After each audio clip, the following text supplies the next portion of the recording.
મહાદેવના મંદિરે જો તમને દૂરથી તાપી નદી દેખાડું છું અને સામે મહાદેવ પણ દેખાય છે, તો તમે લોકો મહાદેવના દર્શન કરી લેજો.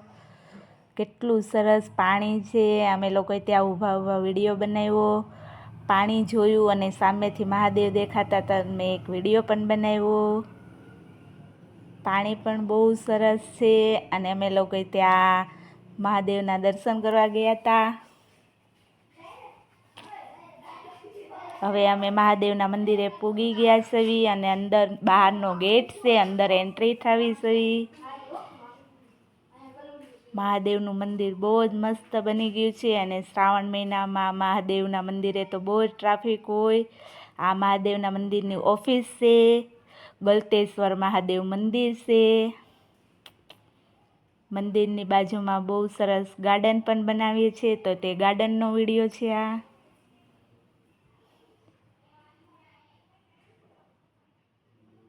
ને સામે તમને મહાદેવના પણ દર્શન થશે. પછી ત્યાં અમે ચા પીતા હતા.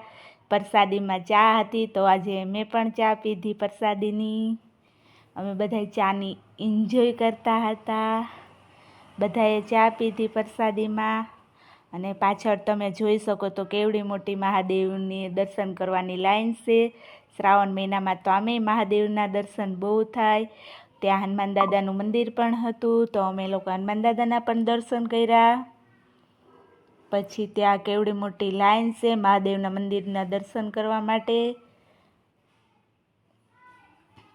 ત્યાં 11 જ્યોતિર્લિંગના દર્શન. ત્યાં મહાદેવની મોટી મૂર્તિ બનાવીને મૂકી છે, તો તમે લોકોએ દર્શન કરો. તો અમે લોકોએ મહાદેવના દર્શન કર્યા અને જો આ બધી લાઈન કેવડી મોટી લાઈન છે.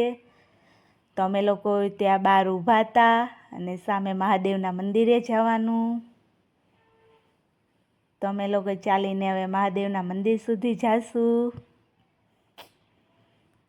મહાદેવ કેવા સરસ દેખાય છે.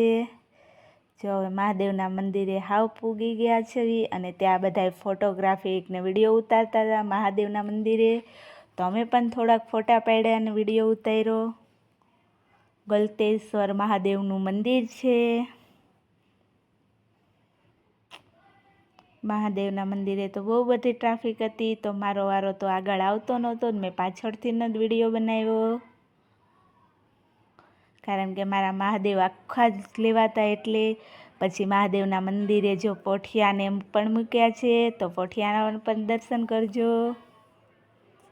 બહુ સરસ મહાદેવનું મંદિર છે, તો તમે લોકો પણ એકવાર જરૂરથી જાજો. ગલતેશ્વર મહાદેવ સુરત પાસે આવેલું છે. મહાદેવની મોટી જબર મૂર્તિ છે. શ્રાવણ મહિનો છે, તો જરૂરથી તમે લોકો દર્શન કરવા જાજો. અમે લોકો મહાદેવના મંદિરે હતા અને મહાદેવના દર્શન કર્યા, વિડીયો ઉતાર્યા. હર હર મહાદેવ. બહુ બધી ટ્રાફિક છે મહાદેવના મંદિરે. આ ગુફામાંથી જવાય છે ને ત્યાં 11 જ્યોતિર્લિંગના દર્શન પણ થાય છે. ત્યાં ફોન એલાઉડ નથી, એટલે અમે ફોન લઈને નથી ગયા. પણ આ મહાદેવનું જ્યાં મૂર્તિ છે ત્યાં નીચે 11 જ્યોતિર્લિંગના દર્શન બહુ જ સરસ થાય છે. જે બધાય મહાદેવના દર્શન આપણને થઈ જાય. તો તમે લોકો પણ દર્શન કરવા આવજો, તો તમને બધાય મહાદેવના દર્શન થઈ જશે. અલગ અલગ શિવલિંગ છે મહાદેવની.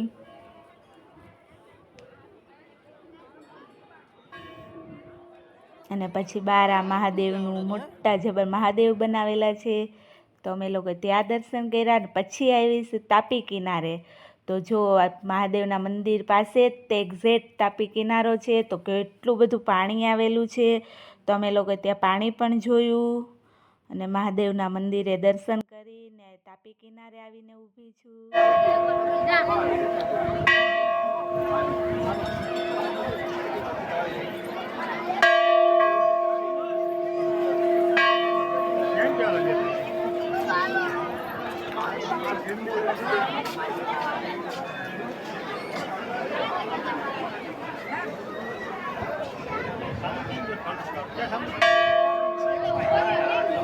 બોલો હર હર મહાદેવ. આમાં નાવાનું પણ છે. ચોમાસામાં આપણે એલાઉ નહોતું, બંધ હતું, તો અમે લોકો નાવા નથી ગયા કારણ કે પાણી પણ બહુ આવી ગયું હતું. એની હિસાબે અમે મહાદેવના મંદિરે અંદર નાવા ન જઈ શક્યા. નકર તો નાવાના પણ કુંડ બનાવેલા છે મહાદેવના મંદિરે, બહુ સરસ છે. તો તમે લોકો પણ એકવાર જરૂરથી જોવા આવજો. અને કુંડમાં ઉનાળામાં